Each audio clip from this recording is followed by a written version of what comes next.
दशबंधु जदि आपण घर उपर सब घोर संकट लगी रोचे तो अर्थात घूर्णी गाड़ी तंत्र मंत्र किंबा किसी भौतिक शक्ति सब प्रभाव पकाउछ। घर अनेक प्रकार दोष लगी रोचे,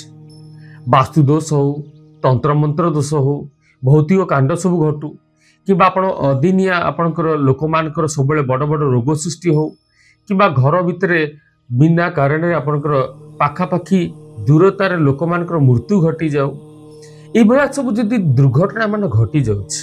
दशबंधु करिवे कि आपणकर 8टी अस्वस्थ पत्र को शनिवार दिन आनी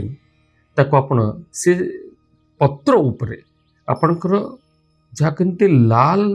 काली रे सेठी स्वस्तिक चिन्ह करिवे वो से पत्र सब को नहीं भगवान श्री हनुमान के पाखरे पूजा करि आनिबे। वो से पत्र 8टी सहित आपणकर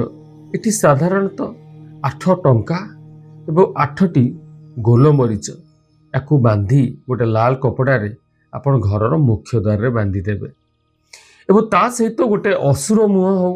किबा खंडिया चमड़ा चप्पल हो किबा खंडिया किछि चप्पल याकू मध्य घर ऊपर ओले देबे। देखिबे धीरे धीरे आपण घर ऊपर समस्या दूर होबा आरंभ हो जिवो, किंतु आपण चेष्टा करिवे कि ए पत्र को प्रत्येक मासरे थरे ताकू चेंज करिवे, पुणी नुआ पत्र लगेबे, ताले आपण निश्चय देखिबे धीरे धीरे समस्या समाधान हो।